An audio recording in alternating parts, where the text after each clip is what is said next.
কি প্রেমে মাতোয়ারা।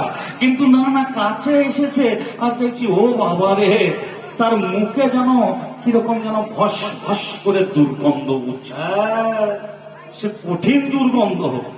আমি চিন্তা করলাম, সর্বনাশ ব্যাপার, দুর্গন্ধ কেন? যারা মাতৃ নামে বিভোর হবে তারা তো বড় প্রেমময়, সৌগন্ধে চারিদিকে আমোদিত হবে, কিন্তু এর মুখে দুর্গন্ধ উঠছে কেন?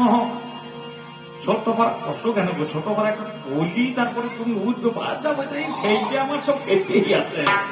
মানে হয়েছে কি জানে, দুই ঠাকুর মশাই মায়ের পুজো করেছে। মায়ের পুজো করার পরে এরা দুজনেই বাড়ি যাচ্ছে। এবার যদিও আমাদের মূর্তিতে ঠাকুর মশাই নাই, কিন্তু ঠাকুর মশাইয়ের গাঁয়ের লোক চলে এসেছে আমাদের মামা চরণ। এবার মাইগিরি করে যদি ঠাকুর মশাই থেকে বলে দেয়, তাহলে বোধহয় আমার ঘরে কেউ পুজো করতে পারবে কিনা সন্দেহ। ওই বিশেষ করে দেখবেন যারা মায়ের পূজা করে তারা একটু কারণ বাড়ি মিলে নাই, মানে একটু মত কিন্তু টেনেছে। বড় ঠাকুর ছোট ঠাকুর দুজনে মিলে পুজো শেষ করে দুজনে বাড়ি যাচ্ছে।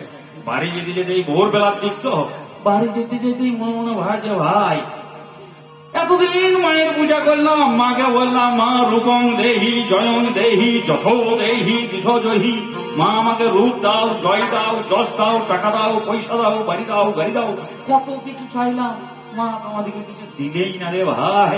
তবে হ্যাঁ, আমরা বামুন বলে নাকি জানি না, আমরা তো জেনারেল কাস্ট, এখনো পর্যন্ত আমাদের প্রধানমন্ত্রীর আবাস যোজনাতেও নাম পেলাম না, বাংলা আবাস যোজনাতেও আমাদের একটা ঘর একটা পেলাম না ভাই। এই ছোট ঠাকুর একটু বেশি মাল টেনেছিল।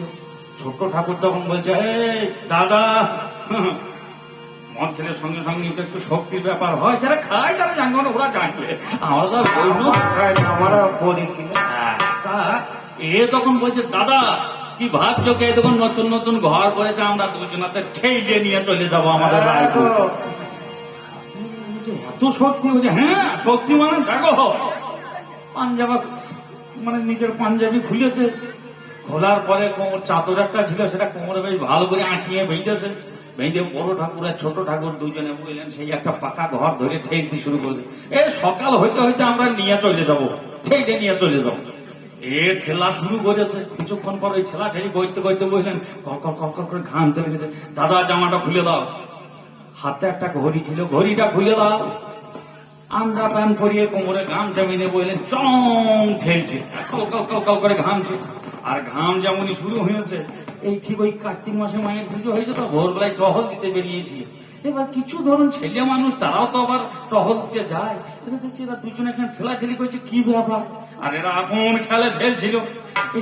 টহল দিতে বললেন, এই দেখছেন এই আমার ভাই বোর মতন একটা ছেলে, সে পেছন দিকে গিয়ে দেখছে মোবাইল নামা আছে, ঘড়ি নামা আছে, এরা আপন খেয়াল মারছে। এরা করছে কি, শুরু করে সব ফটোকে গুটিয়ে নিয়ে আমার কতাল বাজাতে বাজাতে গান করতে করতে চলে গেছে। এরা পিছন দিকে খেলছে, পায়ের ফাঁক দিয়ে দেখছে। ছোট ঠাকুর বড় ঠাকুর বলছে, দাদা অনেক দূর চলে এসেছি, প্রায় কাঁতারের ধারই চলে এসেছি। কেন রে? কই আমাদের ঘড়ি মোবাইল এসব দেখতে পেয়েছি না, মাল ছেজে নিয়ে চলে আসে।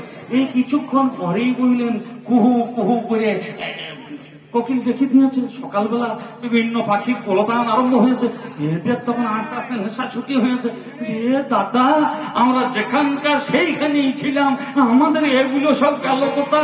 পুজোর যে চাল কলা পেয়েছিলাম সেও গেল, আমাদের ঘড়ি মোবাইল ধুতি পাঞ্জাবি সব গেল দাদা। মাননীয় ভক্তমন্ডলী, এই যে কারণ, এই মদ খেয়ে শুধু এদের এই সব যাওয়ার কথা বলছি না। মদে হয় ব্রহ্ম তেজ নষ্ট, মদে যে হয় স্বভাব নষ্ট। সেই মদ পান করে ভাই তুমি মায়ের পূজায় বসেছিলে।